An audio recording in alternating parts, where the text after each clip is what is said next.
The holders were given what they wanted in starting their defence of the trophy, a home tie against Division 2 opposition. Peterborough's young side held out against Chelsea until the 36th minute. Gianfranco Zola's run and finish was then truly from a higher class. Suddenly the gap became all too apparent. Jimmy Floyd Hasselbaink doubling Chelsea's lead on the stroke of half-time with his 14th goal of the season.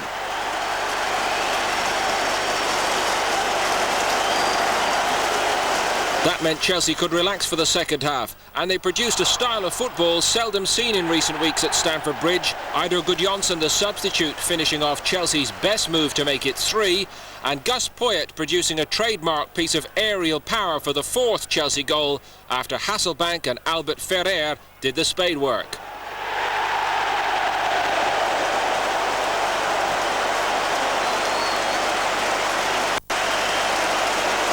There was still time for Hasselbaink somehow to contrive to miss his easiest chance of the day. But Zola rounded off a happy return to the side with Chelsea's 5th and his 2nd. In the past 7 seasons, Chelsea have reached 3 finals and a semi-final. How they need that form to continue. The cup could be their route back into Europe.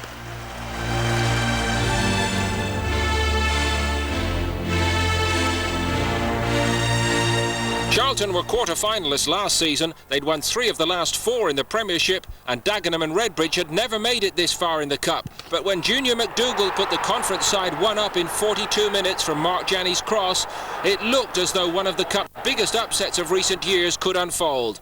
The Daggers held the lead for 44 minutes. Charlton had made all their substitutions when at last one of the changes, John Salako, produced a shot that was deflected past keeper Tony Roberts. Charlton did have injuries but didn't try to use that as an excuse. The day belonged to Dagenham and Redbridge.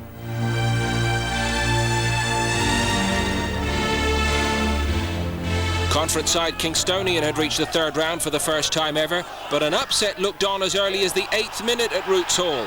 Eddie Akuamoa on target. It proved Kingstonian's only strike on the Southend goal. But frustrations were boiling over in this one even before half-time.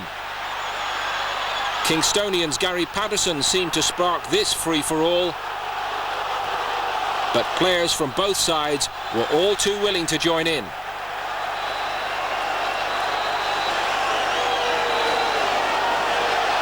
Patterson went for the initial foul on Ben Abbey. But Southend's Leo Roger levelled it at ten-a-side when he too was dismissed. Sadly for Southend, that was the only way this one finished level. Kingstonian's heroic defending ensured they held on to a narrow lead to reach the 4th round for the first time ever. And for their boss Jeff Chappell, yet another heroic cup win in his latest non-league management role.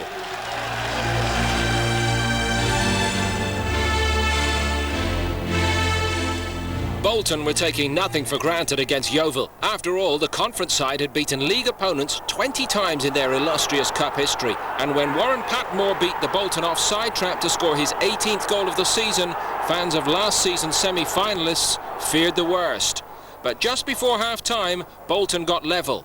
John O'Kane, the man to settle Bolton's nerves here. It wasn't pretty, but it was important. Yeovil matched the Division 1 promotion chasers all the way in the second period. But 3 minutes into injury time, Michael Ricketts produced his 11th goal as a substitute this season. Yeovil for once left to rue their luck in the Cup, although they can now concentrate on a bid for promotion to the league proper with one of their strongest ever sides.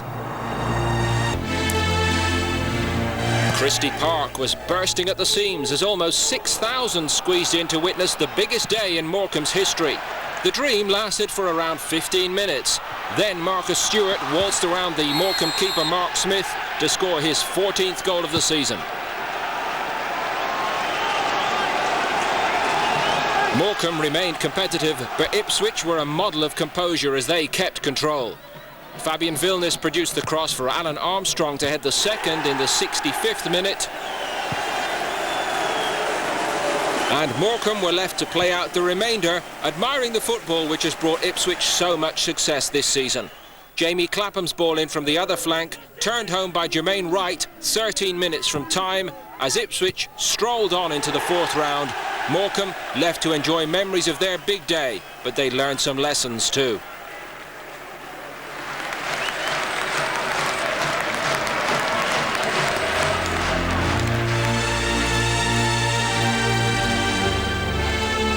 Carlisle and Arsenal are currently separated by 90 places on the league ladder. The question was whether Arsenal could rise above a long injury list and poor away form.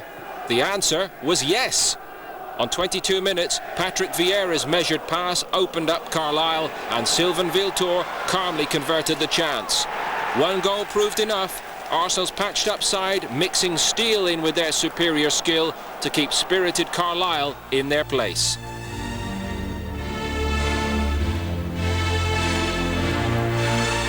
After one win in 5 games, Leeds were under plenty of pressure to get their cup campaign off to a convincing start against highly motivated local rivals. Eric Bakker set up Mark Viduka for his 14th goal of the season after just 9 minutes, but that was as good as it got for Leeds. They were forced to hang on to a narrow lead for the rest of a nervy afternoon at Elland Road.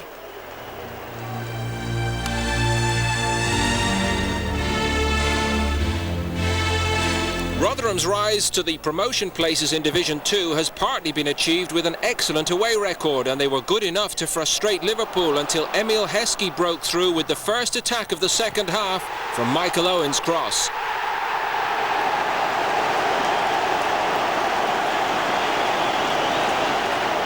Still, the hard work wasn't over for Liverpool. Their Croatian import Igor Bishkan fouling Paul Hurst. That led to a second yellow card and dismissal by referee Mark Halsey.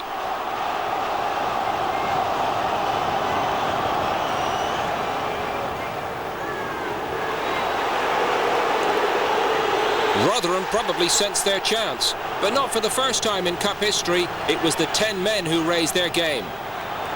Danny Murphy put Rotherham's defence under pressure, and Dietmar Hamann pounced on the loose ball on 72 minutes.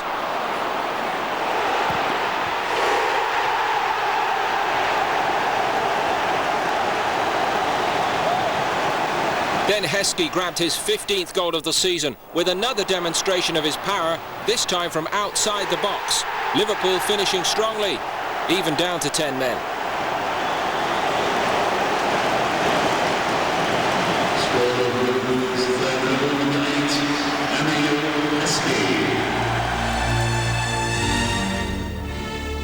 Tottenham Hotspur have a cup tradition second to none, but with 9 away defeats for Spurs this season, Orient resisted attempts to move this one from Brisbane Road.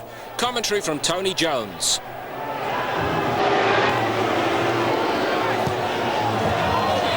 Campbell launching the ball hopefully forward, and Bays, what a fantastic save again.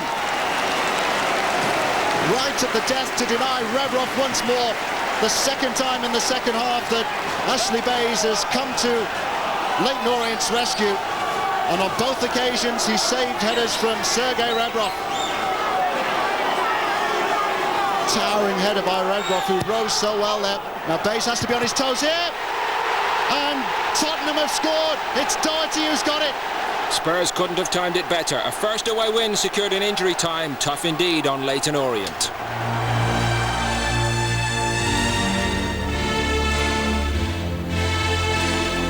York made it into the third round for only the second time in 15 years, but for a long time at Filbert Street they might have been dreaming of round 4. Gary Rowett eventually found space from a corner to force Leicester's opener, but it had taken them 57 minutes to break through. 6 minutes after that, Trevor Benjamin acted out the role of target man to perfection and invited the foul in the penalty area.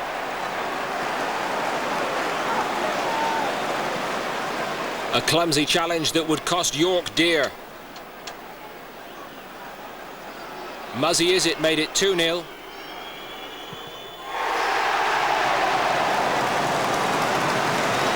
And 10 minutes after that, half-time substitute Richard Cresswell, on for Adi Akinbaye, made the scoreline start to look very one-sided.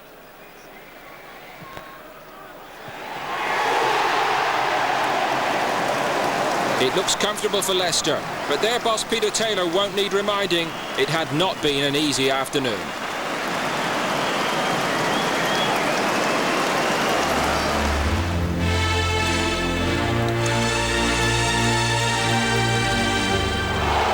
West Bromwich Albion had won just one FA Cup tie in the last 6 seasons, so no surprise when Derby took a firm grip on this one. First through Malcolm Christie just before half-time. Danny Higginbotham the provider.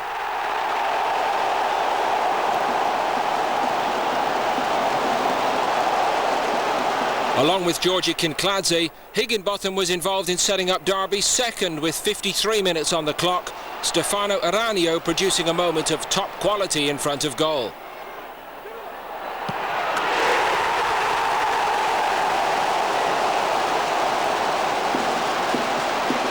Christie then got into double figures for the season with 15 minutes left.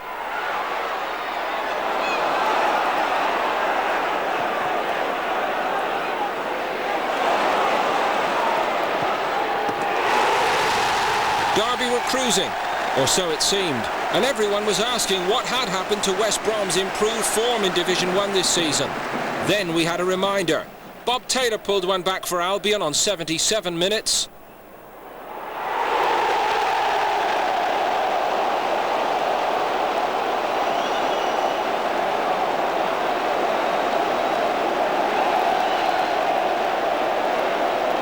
Three minutes after that, Lee Hughes weighed in with his 17th goal of the season for Albion, and suddenly it was Derby who were dithering.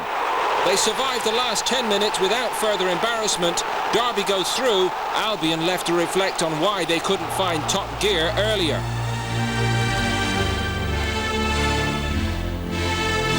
Manchester City were another Premier League side to turn a comfortable afternoon into a nervy one. From Danny Tiato's corner, Andy Morrison, back after 15 months on the sidelines, produced a majestic header to underline his cult status at Main Road.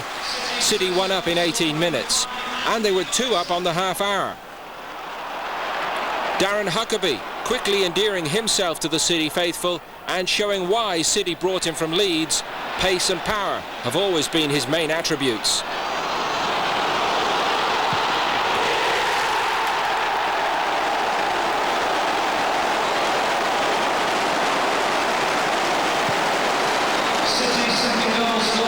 And when Birmingham's keeper Ian Bennett brought down Alfhinger Haaland, not one visiting player even complained about the referee's decision.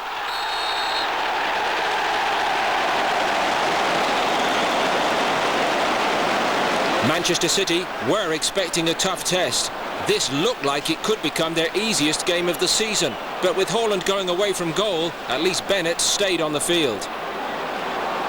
Sean Goater's penalty had Manchester City 3 up by the break.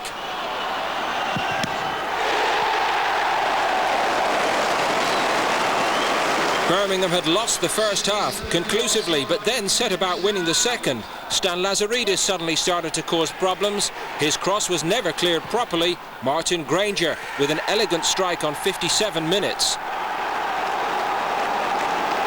And suddenly, Lazaridis was changing the game. Just 4 minutes after that Birmingham goal, Dele Adebola headed home a second for the visitors. And thereafter, Birmingham did everything bar securing a replay. As City boss Joe Royle said, supporting Manchester City is never dull. Sometimes he said, I wish it was. But City somehow reached round 4.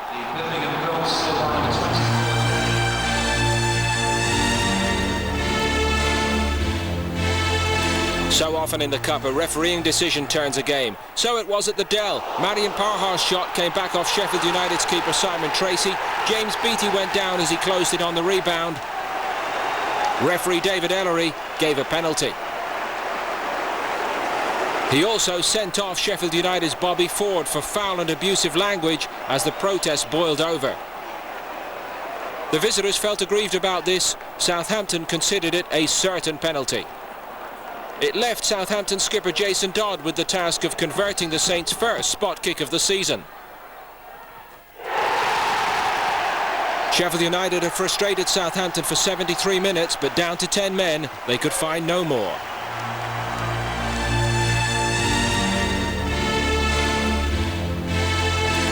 Swindon's a club where fairy tales have been in short supply in recent seasons, how they could do with a good cup run. But Coventry were in no mood to oblige. Craig Bellamy on target after just 5 minutes.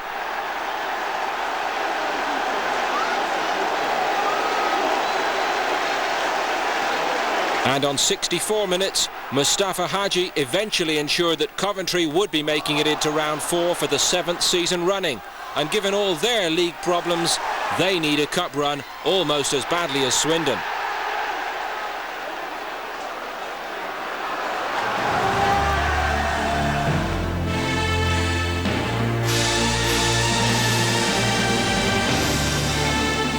Watford seem to have pulled out of their recent slump just in time for the visit of Everton. Their strikers have suddenly hit form, Gift and Noel Williams getting the better of Everton's defenders to give Tommy Mooney the chance to volley past Thomas Müller. Everton looked ragged and running out of hope by late in the game. Then their luck turned. Robert Page, Watford's captain, fouling Idan Tal. A second yellow card meant dismissal.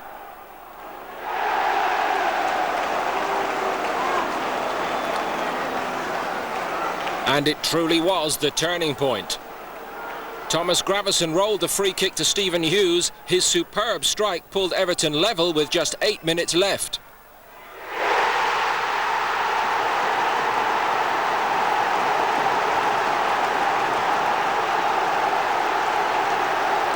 That was only the start of the drama. Everton then lost Joe Max Moore to a disputed sending off for a second yellow card offence, allegedly kicking the ball away after the whistle had gone.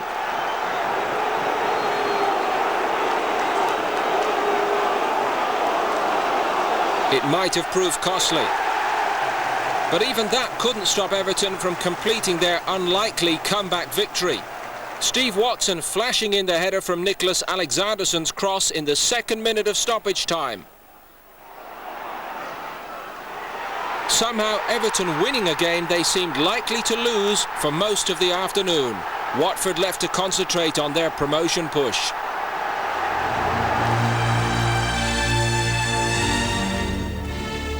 West Ham have fallen foul of lower league opponents in cup football far too often for comfort, and given the record, a trip to Division 2 Walsall looked a daunting test. Commentary from Peter Brackley. Now it's Lampard set up here. Is this the first goal? It certainly is.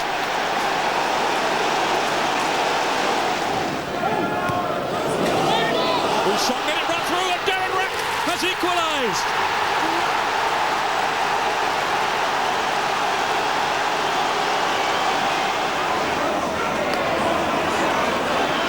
Off goes TT Camara now. He's got Cole in support and Canute. This is Cole. There's a good ball in, a free header, and it's 2-1. Canute.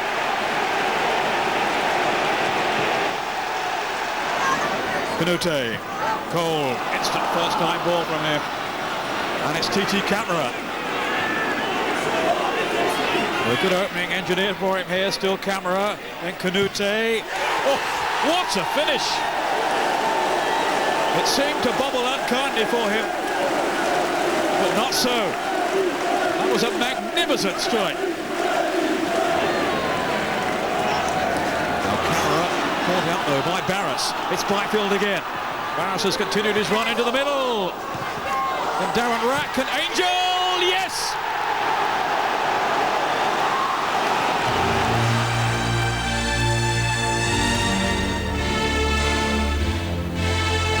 Crystal Palace produced a famous League Cup win over Sunderland only a few weeks back, and again they proved a stern test, even on Sunderland's home territory.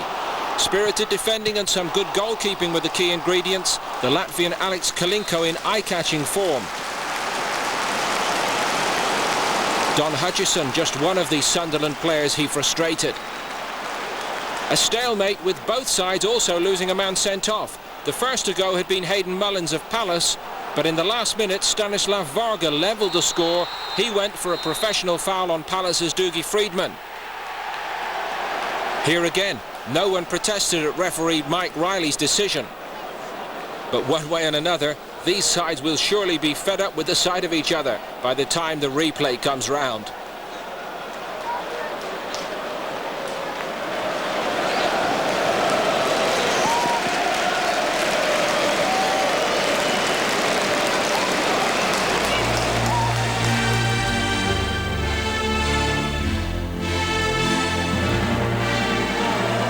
from the worries of relegation from their respective divisions, these sides produced a cup tie their supporters will long remember. Luton went in front on 27 minutes through Andrew Fotiadis.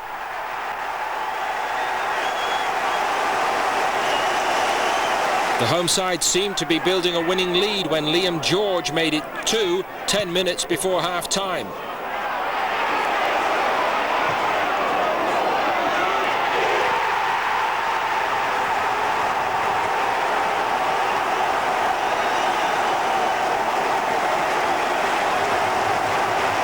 After the break, though, Queen's Park Rangers set about rescuing themselves, and Peter Crouch was the man chiefly responsible. His first came on 48 minutes, and it started all Luton's self-doubts.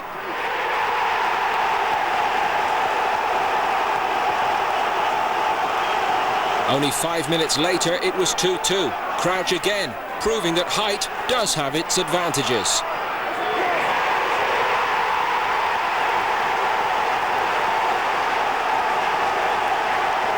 Still, Luton found more. A third goal for the home side through Stuart Douglas on 77 minutes must have given them the belief that this would be their day after all. The feeling persisted until injury time. Then a moment of sheer panic in the Luton area. The closer you look at it, the more inexplicable this handball becomes.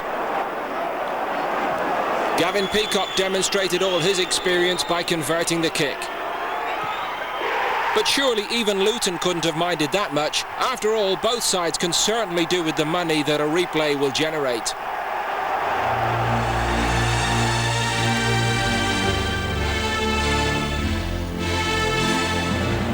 Two First Division sides with only 3 points currently dividing them in the league, and they shared 3 goals at Hillsborough. Matthew Hamshaw breaking through first for Wednesday on 41 minutes. Ewan Roberts is top scorer for Norwich this season. He underlined his importance with his 12th goal of the campaign to level it with 15 minutes left. Here again, the money from a replay might have come in handy for both clubs. But 8 minutes from time, Gerald Seabon got the goal to ensure that Wednesday could look forward to another much-needed payday in round 4 instead.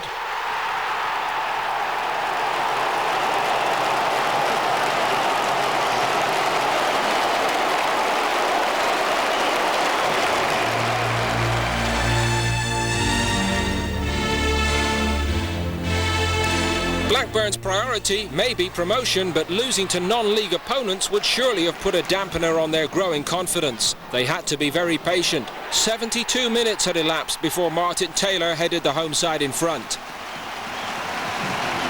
And Chester, who went out of the league only recently, can look back with pride on their display here. Marcus Bent's goal 6 minutes from time, finally killing off the Chester Cup run after wins over league opposition in both the opening rounds.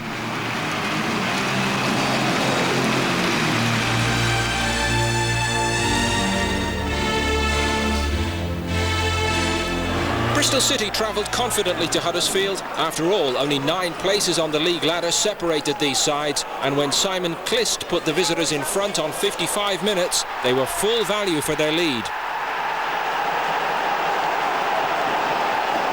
A second goal was needed though, and it came at just the right time to kill off Huddersfield's hopes. 8 minutes from full time, Peter Beadle ensuring it would be a first defeat in 8 games for Lou Macari's Huddersfield.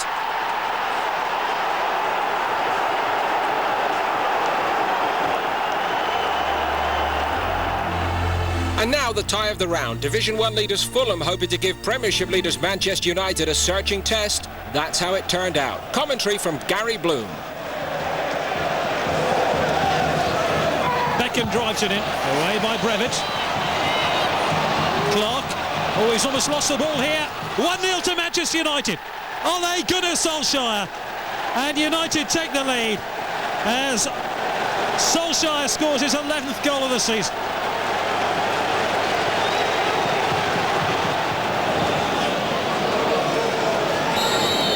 Is it going to be Fernandez? It is. 1-1.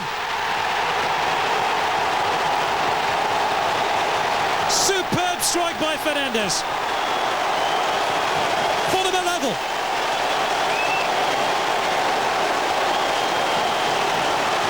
Chadwick, angly winger for Manchester United, very confident. Well, this is Sheringham. That's the winner. United are on their way to round 4. And trust Teddy Sheringham with this incredible goal-scoring record in the FA Cup to do it again. It's the knockout punch for Manchester United.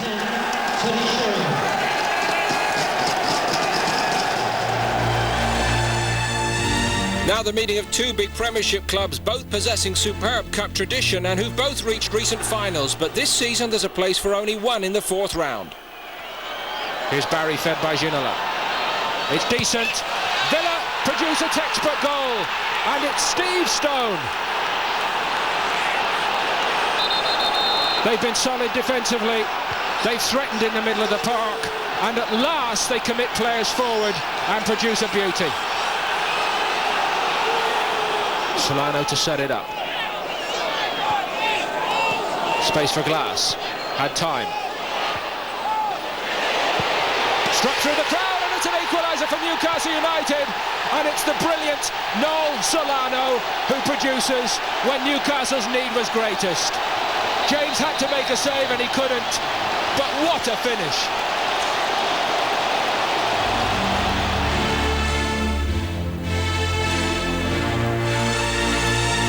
In the All First Division tie at the City Ground, a big day for New Wolves boss Dave Jones, back in the game after a year fighting a court case, and back with an impressive victory. Wolves youngster Adam Proudlock's goal was enough to give Wolves travelling support a reason to celebrate. A late winner, a single goal, but they hope yet again that this will be remembered as the day that Wolves really started to turn the corner.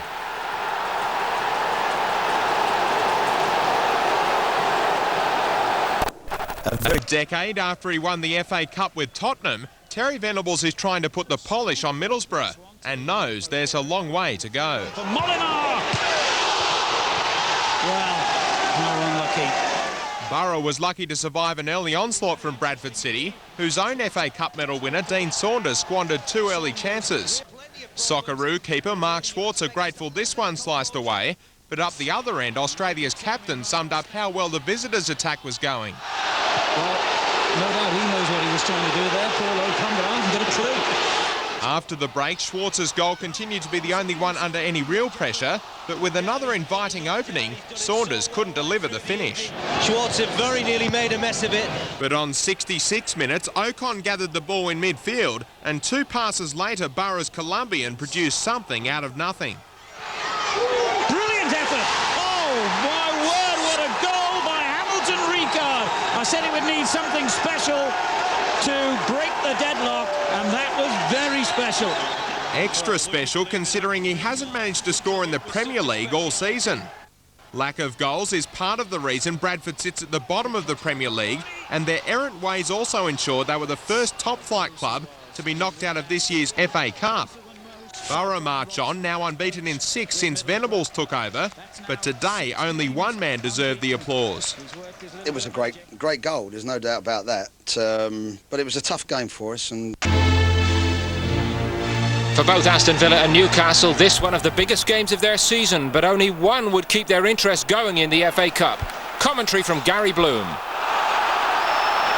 This is Merson. Bit of adventure here for Villa. Barton got it clear, and it's gone in. We have the first goal, and it's Darius Vassell, the player brought in to replace David Ginola, who with his knees has turned the ball in. And it's Aston Villa 1, Newcastle United 0.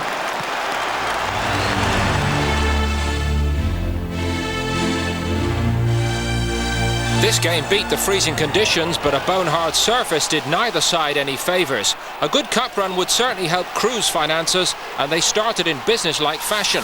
Referee Mark Warren first giving the game the go-ahead, then giving a penalty for Matt Brazier's challenge on Rodney Jack. Sean Smith put the home side in front with only 10 minutes played. But Cardiff have been going from strength to strength recently, and the Division 3 promotion chasers got level through Robert Earnshaw. He got the decisive touch on Andy Legg's volley with 37 minutes played.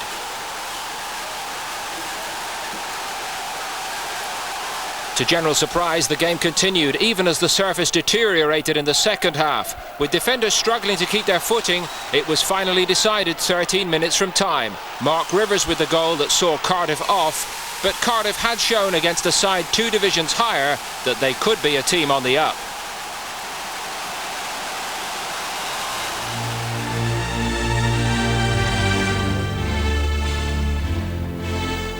There have been some outstanding cup ties at Selhurst Park this season, and this was no exception. Palace's young strike force has earned rave reviews this campaign. In particular, Clinton Morrison's finishing has been grabbing headlines.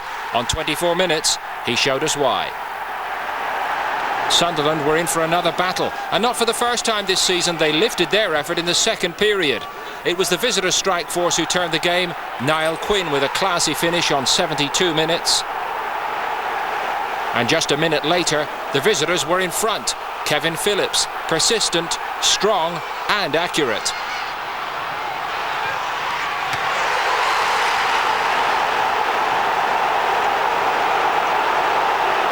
It looked all over then, but Palace's fighting spirit had kept them alive in both cup competitions this season, and Steve Thompson popped up in the box with a minute to play. That never say die spirit again. So to extra time, but Phillips was in the mood now, and a costly slip by Neil Ruddock allowed the England hopeful to put Sunderland back in front.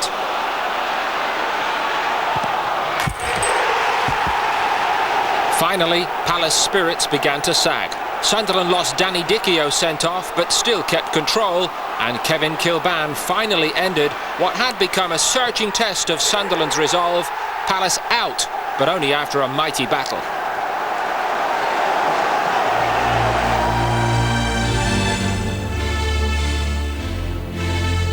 Grimsby were happy enough to take Wycombe back to Blundell Park for a third-round replay.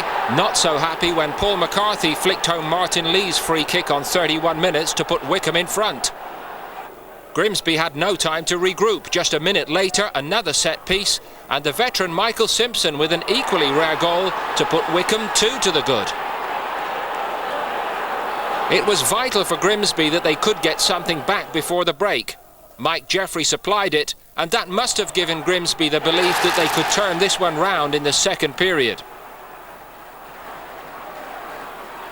But the decisive goal went the other way for the visitors. Mark Rogers credited with Wycombe's third on the night, enough to complete an upset and put Wycombe into the fourth round for the first time ever.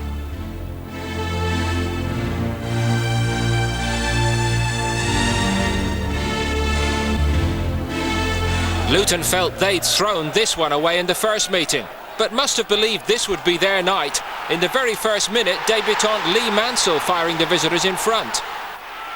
They held the lead for 89 minutes. They thought they'd done enough, until Chris Kiwomya struck in injury time, with Luton appealing in vain for offside. The visitors couldn't believe their bad luck. They twice let QPR off the hook, and when Kiwomya got on the end of Peter Crouch's flick on, Kiwomya earned QPR a money-spinning meeting with his former club, Arsenal.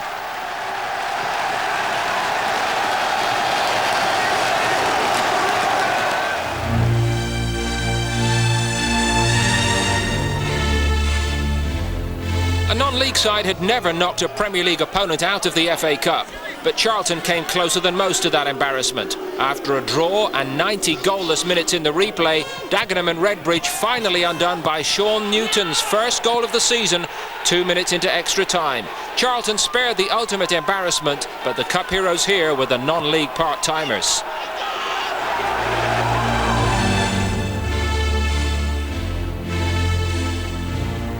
Another hard-fought battle here.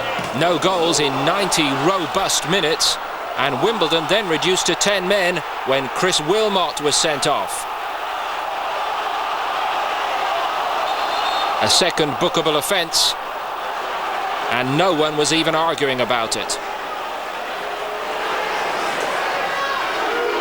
Wimbledon had already endured the abandonment of the first scheduled replay because of fog, and they must have thought penalties were coming into view this time round, until Marcus Gale crossed for Trond Anderson to head home, and the Dons at last could start looking forward to a meeting with Middlesbrough in round 4.